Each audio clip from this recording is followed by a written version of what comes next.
Yeah, it's a great morning. And I'm going to take a little bit more of a close look at my notes because when you get kind of emotional, sometimes your brain checks out. And I'm now a grandfather, and it's actually checking out a lot more. So I actually kind of going to look at more of that. But I'm going to ask all of you to just join me in prayer. Father, I'm overwhelmed by your goodness. And I'm overwhelmed that we actually get to call you Father. May we never take that for granted. And your goodness needs to be celebrated, not because you're good to us only, but just by the mere fact of everything about you is good. Your character, your nature, your attributes, your purpose, your will, all of it is good. But we embrace the goodness, the great goodness that you saw fit to write us into your story of salvation. And we're grateful.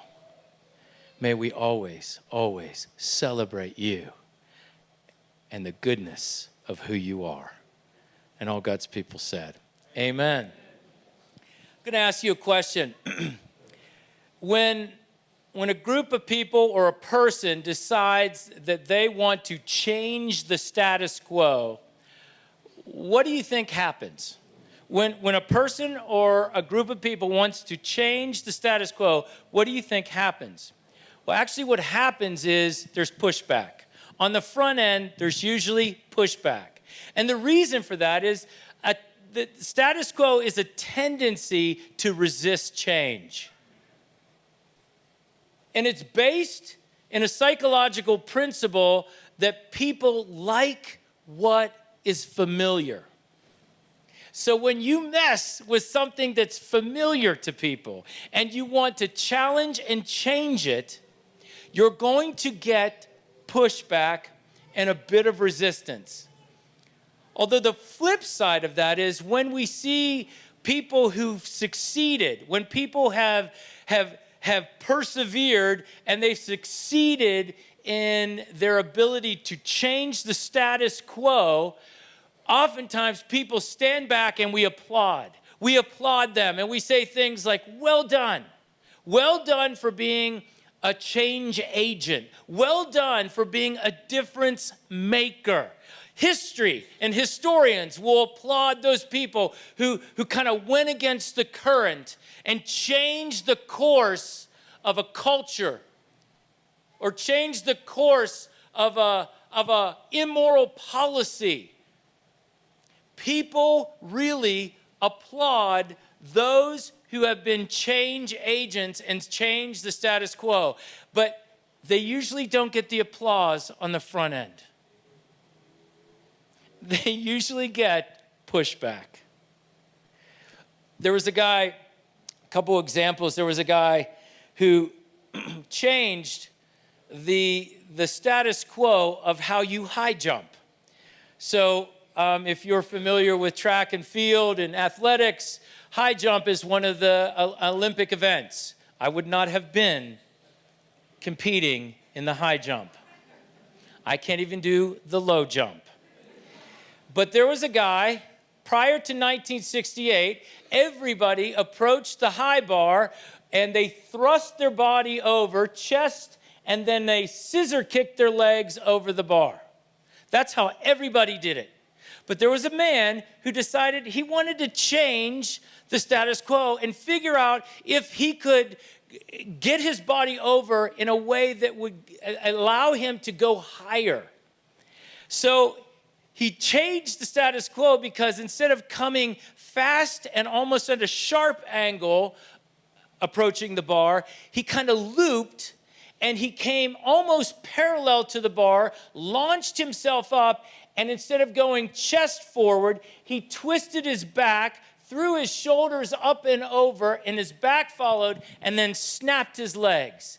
everybody on the front end who was watching him trying to perfect this new technique they were just laughing. It was weird. You can't go backwards over a bar.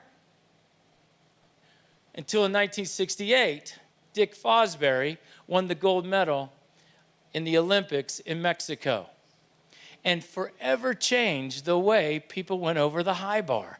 It is actually called the Fosbury flop. He changed the status quo.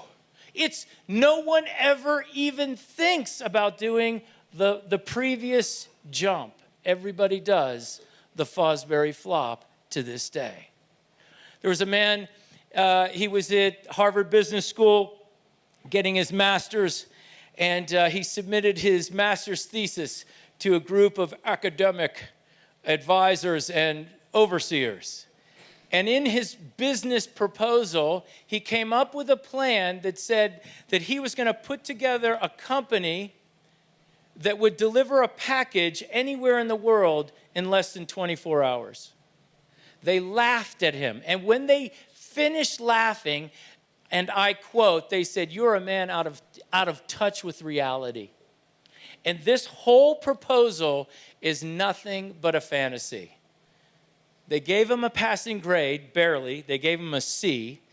And he walked out, and Frederick Smith started a company called FedEx.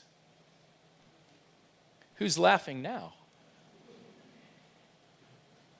See, challenging the status quo is going to mess with the familiar. We love the familiar. We find it safe in the familiar. And we don't like to feel the ripples and the repercussions of change coming.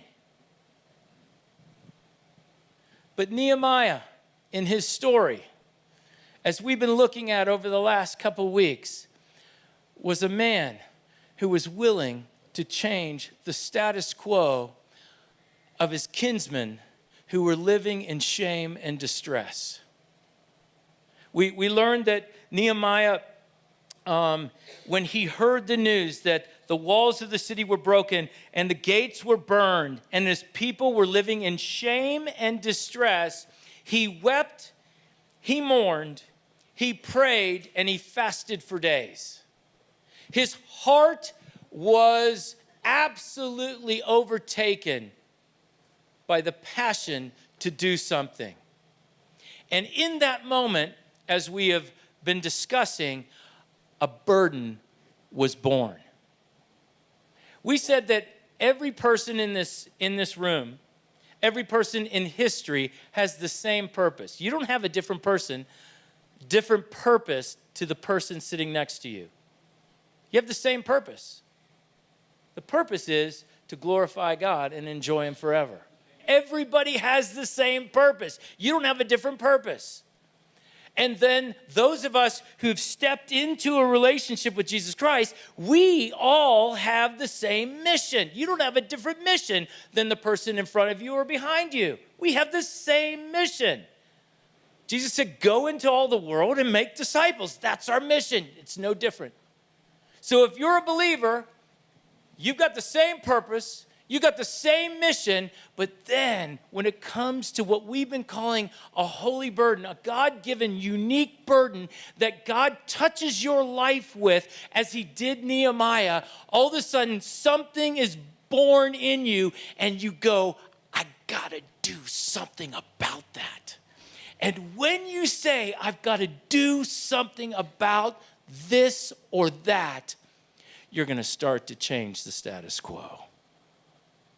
You're going to enter into the place where you are going to deal with somebody's brokenness that they've actually become familiar with. And you're going to start to penetrate even a false sense of security that they have gained within that familiarity. And if you really push the whole understanding of the status quo, oftentimes what's at the very heart and the very core of the status quo is actually complacency. We just get comfortable. And so when you get comfortable and you find somebody coming in who wants to even change your situation or help you to bring you to a place of restoration like Nehemiah, that was his burden. His burden was to restore a community. The project was building the walls and the gates. Don't confuse the two. His burden was not to build walls and gates. That was the project. His burden was to bring restoration to his people.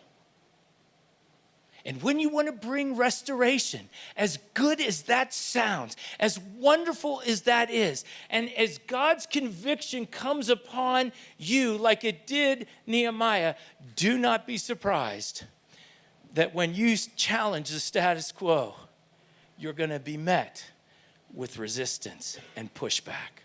So we're going to take a look at just how Nehemiah dealt with the pushback.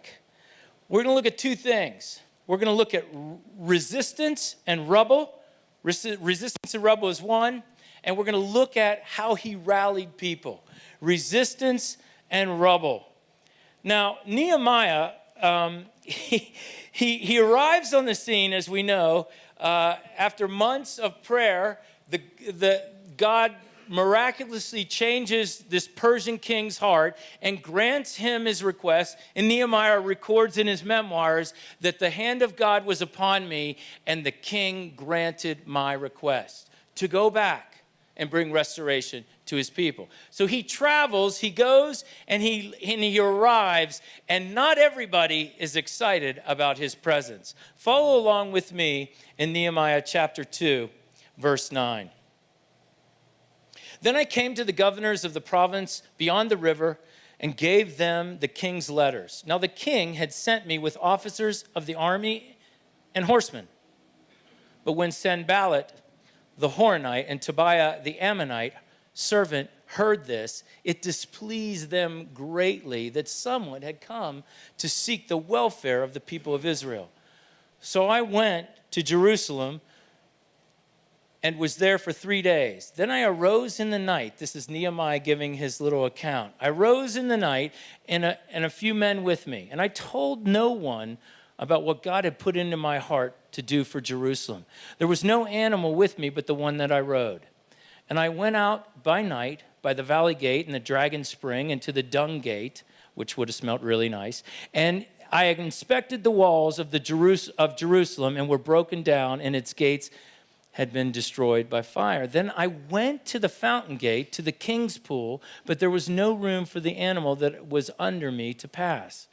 Then I went up in the night by the valley and inspected the wall. And I turned back and entered the valley gate, and so returned.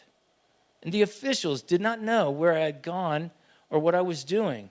I had not yet told the Jews, the priests, the nobles, the officials, and the rest who were to do the work.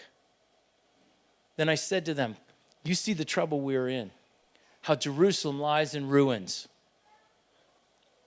with its gates burned. Come, let us build the wall of Jerusalem, that we may no longer suffer derision. And I told them of the hand of my God that had been upon me for good, and also the words that the king had spoken to me. And they said, let us rise up and build. And they said it just like that.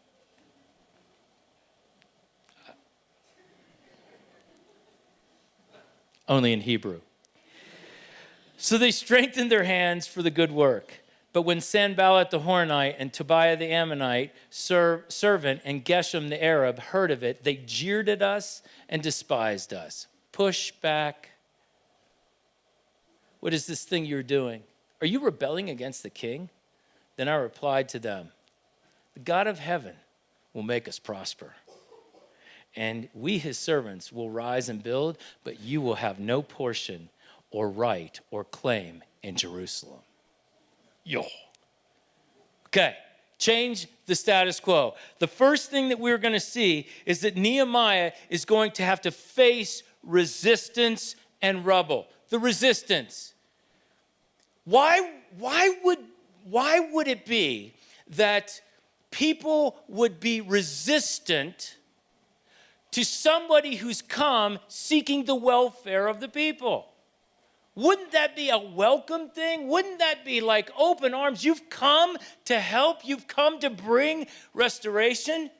Well, the answer lies in the fact that there was a past adversarial relationship.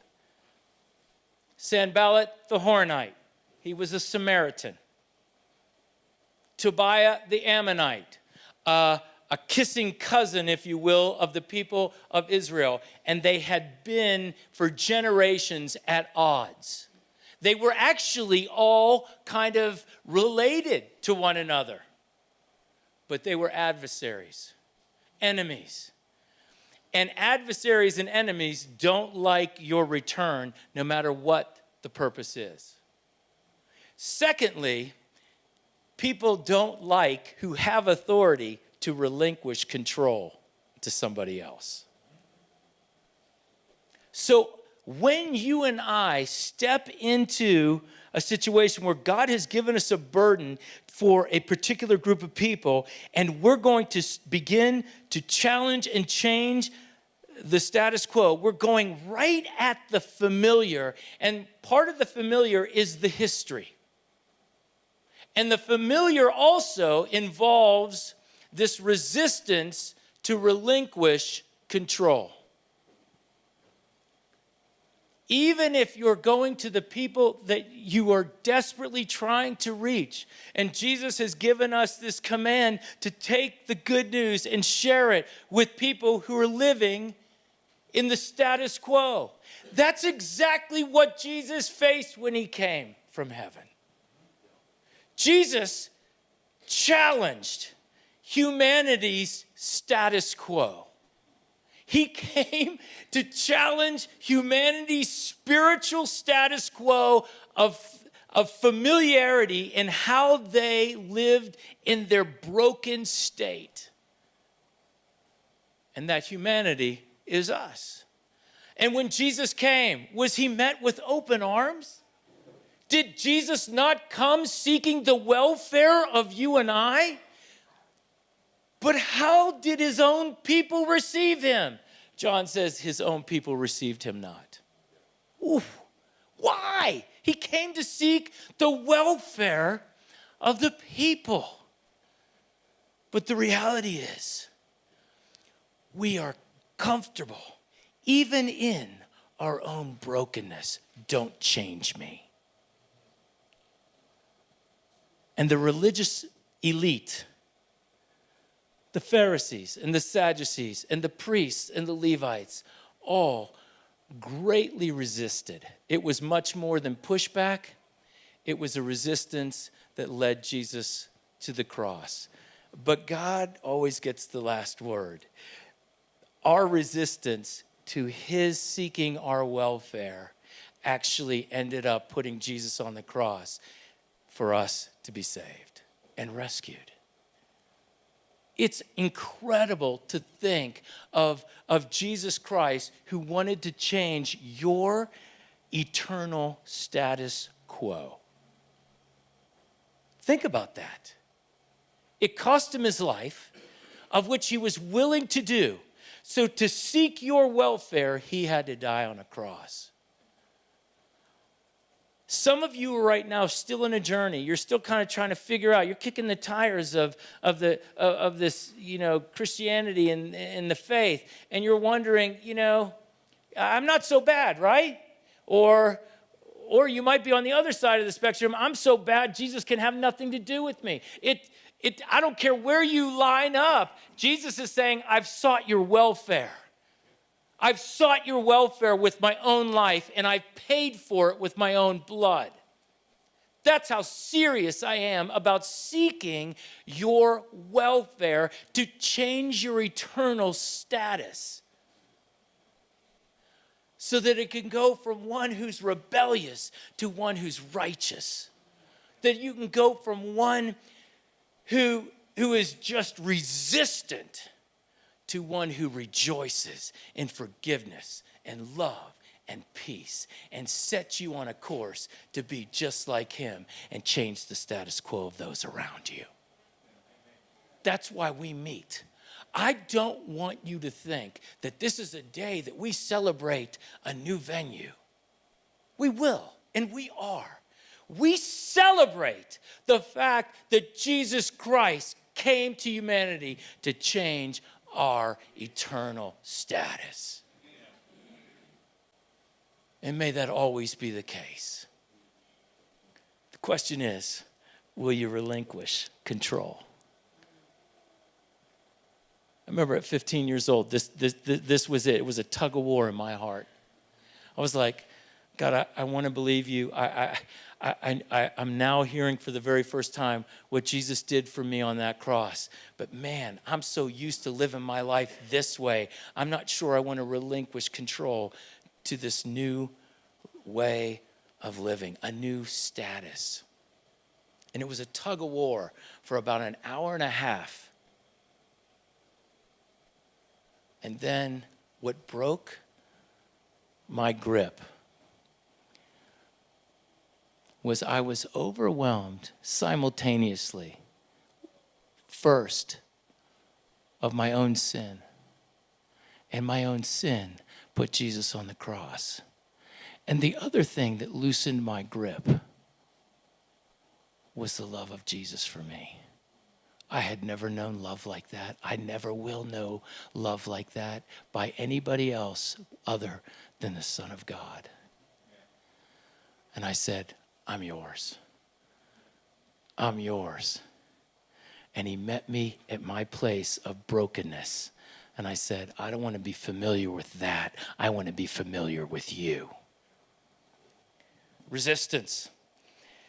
Rebellion and resistance. Whew, what a story of humanity. The other story that we see in Nehemiah is a story of rubble, which is also part of our story. The rubble, the actual rubble of it was just overwhelming. So there was three things that were happening with the rubble. The rubble was overwhelming because of the size of the stones. I've been to Jerusalem twice. The size of the stones in the walls of the city are the size of cars. And they are strewn everywhere.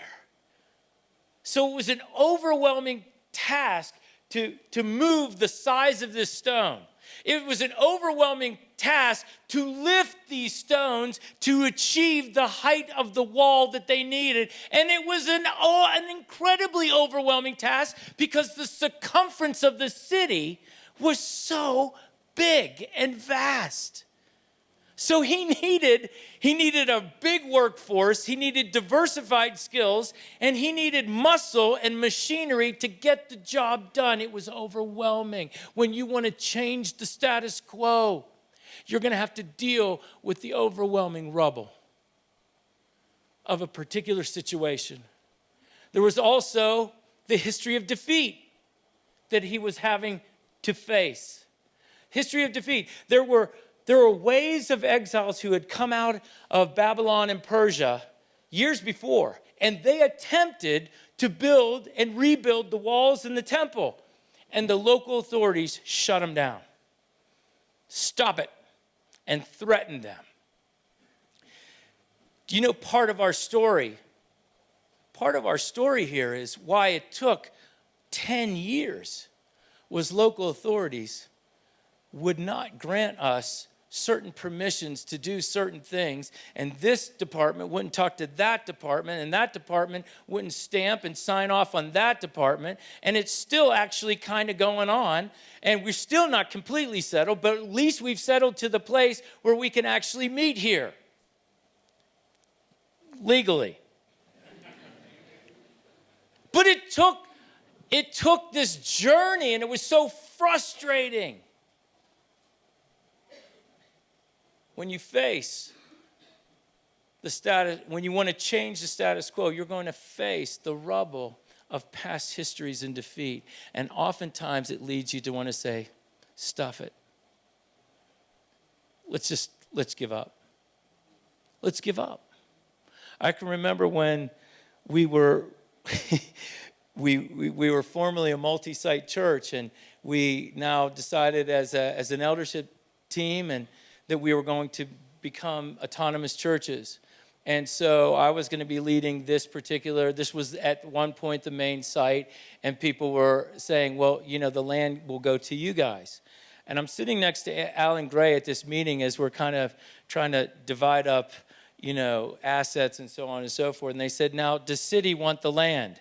And I paused because I drove past this and it was a dump.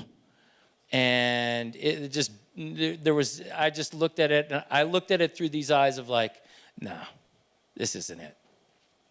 And Alan Gray just put his hand on my forearm and he goes, you want it. I remember it. You want it. And I said, we want it. I wasn't filled with conviction at that point until I actually stood right out in this area where the outside coffee area is, and I looked over it, and God immediately changed my heart, and he said, you're not to sell this land, you're to redeem it. But I had to battle with the past defeats. The third thing in terms of facing the rubble is that he was having to try to rally a discouraged group of people. These people were demotivated. These people were discouraged. These people were like me. Sell it. Stuff it. We don't care. We don't want anything to do with this project. If you've ever been in a church and they do a building project, most people go, oh.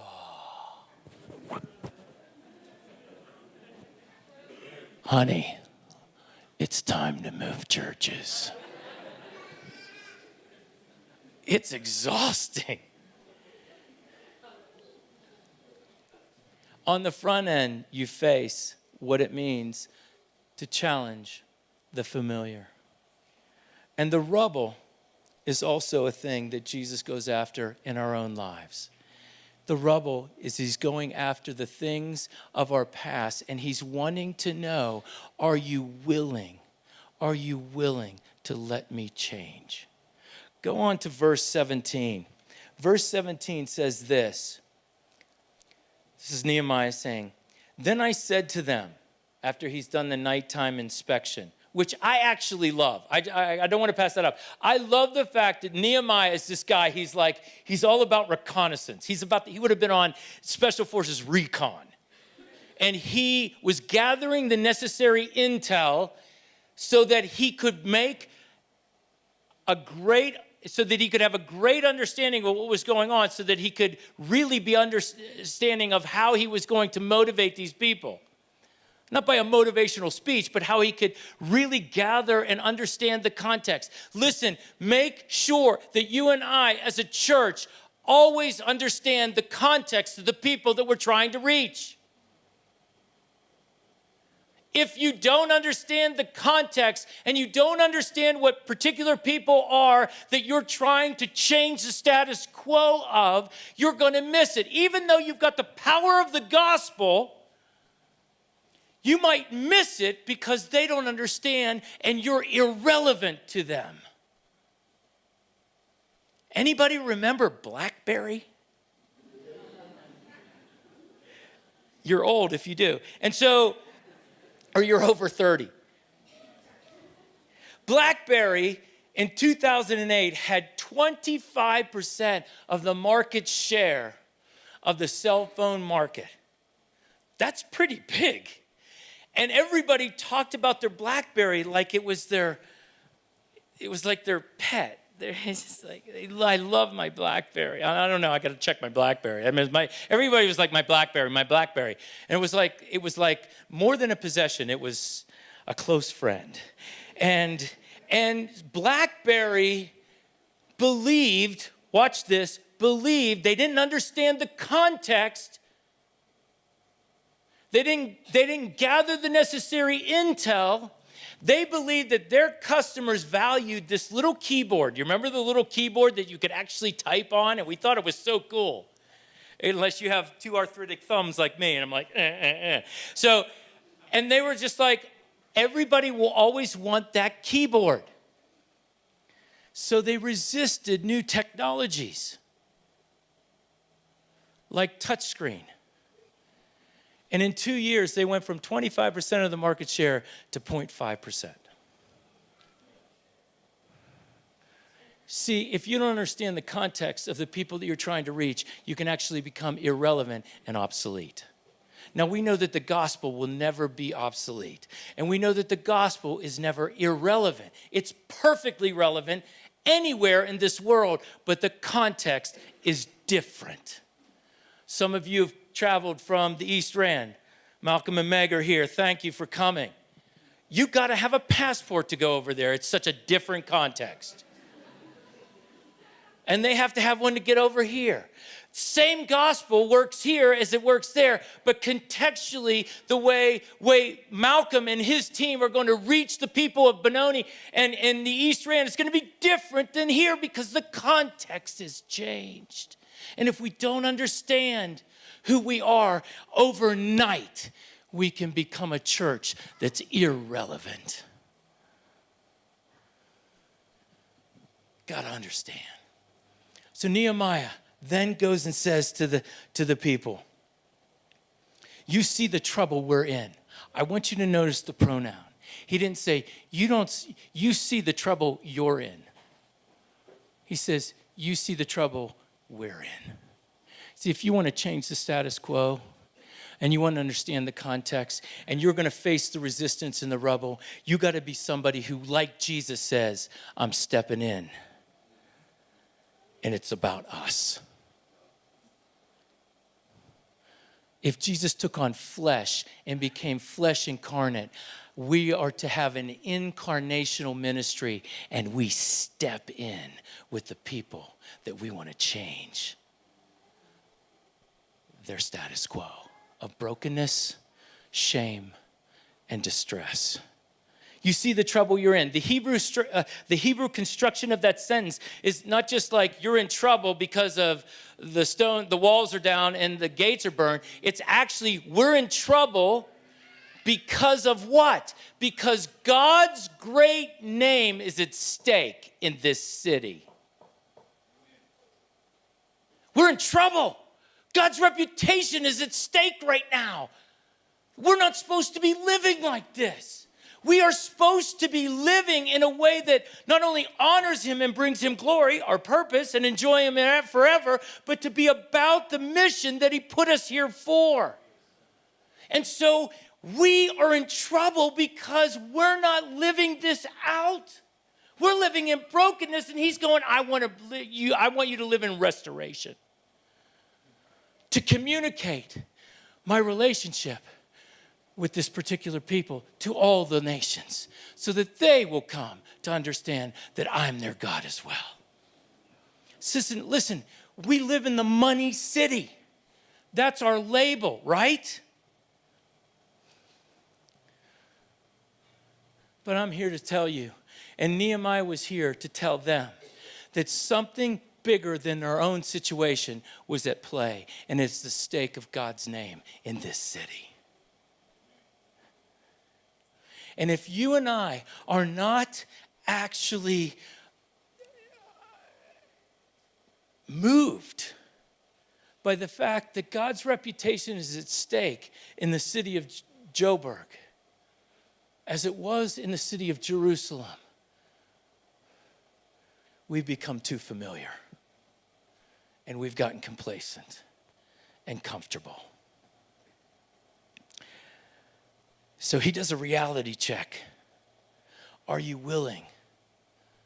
Are you willing to do something about this unacceptable situation of the trouble that we're in and God's name is at stake? The second part of verse 17 says this. Nehemiah says, come. He now verbalizes the vision. Come, let us build the wall of Jerusalem that we may no longer suffer derision. Come. I want to kind of put a bow around this right now and have us understand the reason why we're here is to change the status quo of those who are in our lives who are still in brokenness. And some of you are here. And I just want you to know that Jesus can change the status quo of your eternal life today. And we are here to go from here to do the very same. And we'll have the same purpose, we'll have the same mission, but each one of us will fulfill it with a unique and special burden that God is giving. Will you seek him to discover what that is? Will you develop it like Nehemiah? But when you're deployed to do it, get ready, because people will have pushback. But will you push through the pushback because you see them the way Jesus sees? See, here's the deal. We live in a city that doesn't have walls and gates around the city of Joburg. We have it around our estates, we have it around our homes, we have it around our complexes, but we don't have it around our city. So there's a little bit lost in translation in terms of, come, God's name is at stake, let's rebuild the walls, let's rebuild the gates. But really, there's actually something incredibly appropriate for us right now, and that is this, that the walls and the gates of your life are really important to God. And he's saying to you right now, do the walls of your life and do the gates of your life need some work? Because if you're going to change the status quo, you need to do some work with me first. How about your eye gate? Your eye gate. Are you seeing the things that you should be seeing? Are you looking at the things the way God wants you to look? Is the eye gate of your life looking clearly through eyes of purity and compassion? When Jesus saw people coming to him, he said he looked upon them and had what? Compassion. Do you look at people with compassion to understand their brokenness and say, I got to do something about that? You might have to begin with some work on your own eye gate. How about this one? The mouth gate. How's that one doing? Is it off its hinges? Is your mouth gate off the hinges and you're free to speak unwholesome, discouraging language, abusive language? Or is your mouth gate on the proper hinges and opening and shutting with wholesome and encouraging words and edifying words to those around you? There's a great verse that says, let judgment begin with the household of God. We want to change the status quo, let it begin with us. We got to deal with our own brokenness that we might have gotten familiar and complacent to. Jesus, please deal with us.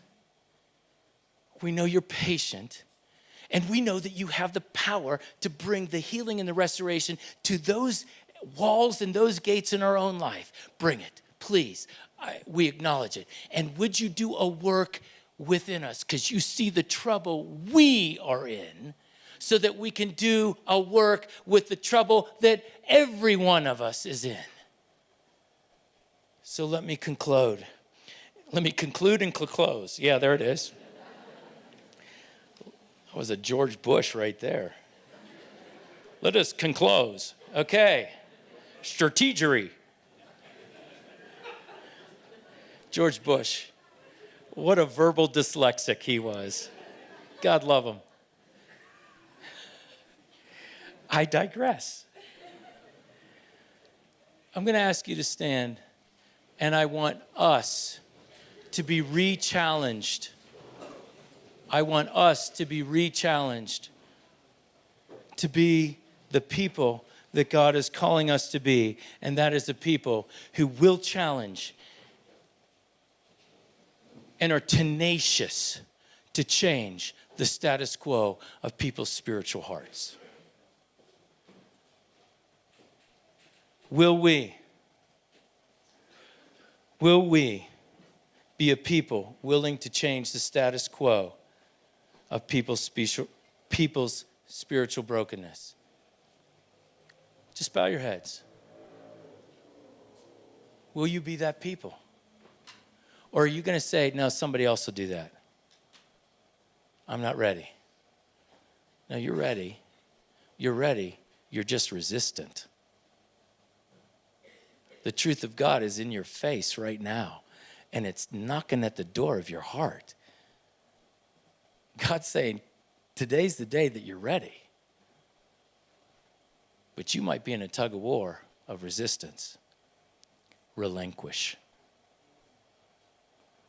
Will we be a people that never becomes complacent with the familiar? And will we be a people that strives to live out and work for the great name of Jesus Christ in this city for his name's sake?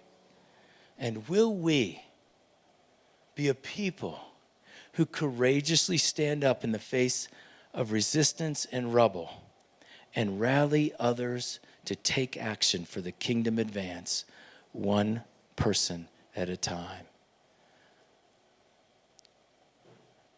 The people said, let us rise up and build. We're not going to accept the status quo of our brokenness any longer.